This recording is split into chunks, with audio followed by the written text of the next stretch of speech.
Seorang anak laki-laki kecil duduk di meja makan bersama ibunya. Ia menatap piringnya dengan malas, enggan menghabiskan makanan yang tersisa. Ibunya tersenyum dan berkata, "Jika kamu menghabiskan makananmu, kamu bisa keluar bersamaku." Matanya berbinar mendengar janji itu, dan dengan semangat ia menghabiskan makanannya.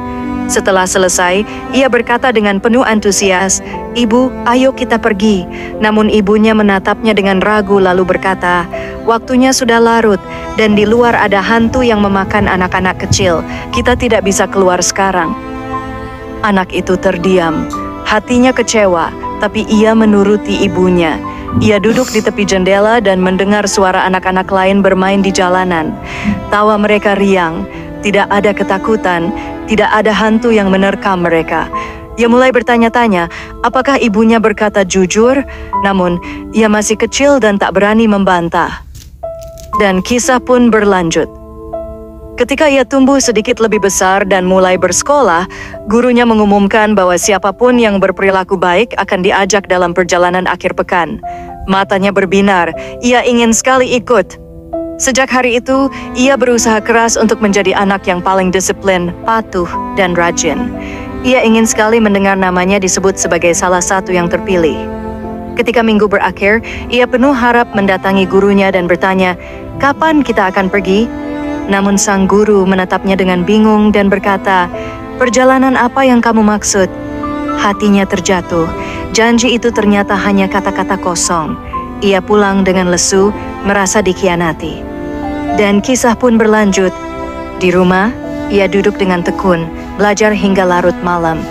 Ayahnya yang melihat ketekunannya berkata, "Jika kamu berhasil lulus dengan nilai terbaik, aku akan membelikanmu sepeda." Sekali lagi matanya berbinar. Ia membayangkan dirinya mengendarai sepeda, melaju bersama angin, menjelajahi jalan-jalan dengan penuh kebebasan. Tahun ajaran pun berlalu. Ia belajar dengan gigih, menahan kantuk demi mendapatkan hasil terbaik. Akhirnya, saat pengumuman tiba, ia dinobatkan sebagai siswa terbaik di kelasnya.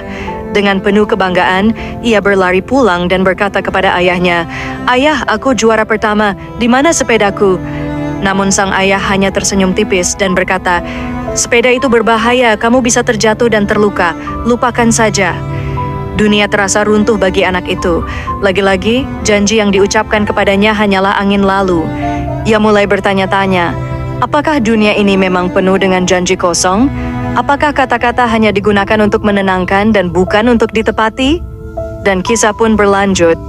Anak itu tumbuh besar dengan membawa luka-luka kecil di hatinya. Ia belajar dari pengalaman. Ia melihat bagaimana orang-orang di sekitarnya mengucapkan janji, tapi tak pernah menepatinya. Ia mulai berpikir bahwa mungkin dunia ini bekerja dengan cara seperti itu. Jika ingin mendapatkan sesuatu, seseorang harus pandai berbicara, harus pandai menyusun kata-kata, meskipun itu tidak benar. Tanpa disadari, ia mulai meniru apa yang telah diajarkan kepadanya, bukan melalui kata-kata, tapi melalui perlakuan. Ia menjadi ahli dalam berbohong dan menipu. Ia tahu bagaimana menyusun kalimat agar orang percaya padanya, meskipun itu tidak sepenuhnya benar. Ia tahu bagaimana membuat orang lain berharap, meskipun ia tak berniat memenuhi harapan itu. Dan orang-orang pun mulai bertanya-tanya, dari mana anak ini belajar untuk berbohong dan menipu? Mengapa ia memiliki sifat buruk seperti ini? Namun, jika mereka benar-benar melihat ke belakang, mereka akan menyadari bahwa ia hanyalah cerminan dari apa yang telah diajarkan kepadanya. Kalian semua adalah pemimpin, dan kalian semua bertanggung jawab atas yang dipimpinnya.